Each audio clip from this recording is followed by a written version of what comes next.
Welcome back to another video.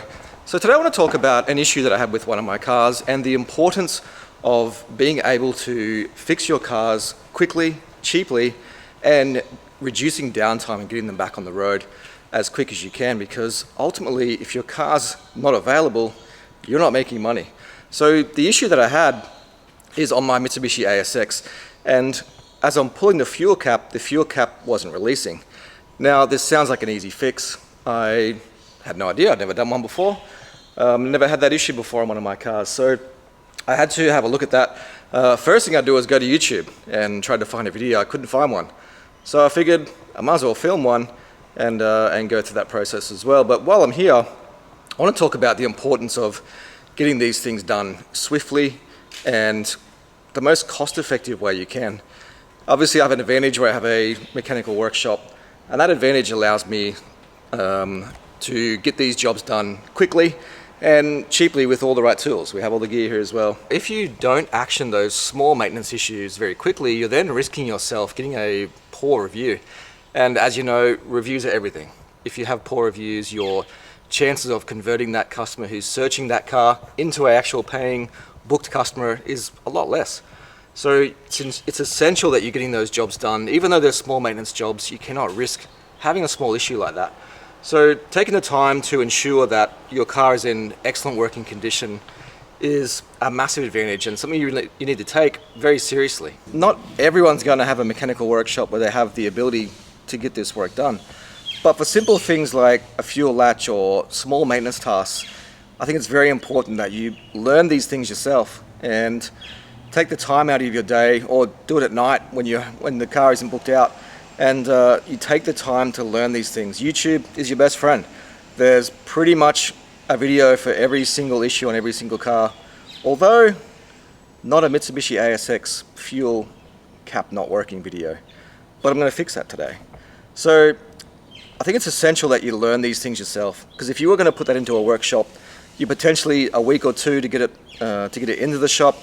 They're going to charge you a couple of hours labor to get it done. You're probably, including downtime, you may be $1,000 or so in the hole. Where if you could just spend a few hours, watch a few videos, experiment, tinker with it. The more you tinker with it, the better you get with cars. The more higher your skill set becomes to fix issues like this. And ultimately, you'll reduce the downtime of your vehicles and become a more profitable business, because that's the end of the game. If you're not profitable, you actually don't have a business. So like I mentioned, I've filmed the process of checking the fuel latch. There's two pieces with the fuel latch. There's a latch at the door. The cable runs from the door all the way to the latch, normally beside your seat or under the dash.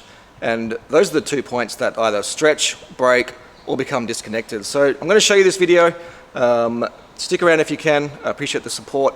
And look, if you're new to Turo and you want to start your Turo journey, there's a link in the description as well, where you too can earn some extra money, and that also helps me as well. And if you do go that way and you need some help, please reach out. Happy to help you get your first car listed and get you on your Turo journey, because I think it's a great way to earn additional income or be able to offset and produce some extra income in your current business. So take a look at fixing the fuel cap lid cable issue, whatever you want to call it, on my Mitsubishi ASX. Alright, so there's two components. You see here this latch is sloppy, it's very loose, and that runs a cable all the way to the fuel door here. And a little black button you see there is what gets pulled back, and that opens the fuel door once you pull that cable. Now, to get behind here, we've got to get behind this plastic component, and to get behind here there's a ton of screws, and it's just a matter of having patience and taking apart all the screws and plastic components to get behind here that you need to get behind, because you'll find that if you don't take your time and get the right piece, you're going to get very frustrated and like me, break little plastic pieces that shouldn't be broken. So take your time and work your way through it, because it'll save you a lot of time in the long run. Now you can see I've got to pull the whole wheel well out basically, just to get these plastic pieces off to get behind to have a look at that fuel latch door. Now this little tool here pops a little behind each of these components. There's a little plastic plug that sort of pops these into the frame of the car. So you can see where to get behind here, and this cable you're about to see runs all the way through the underside of the car.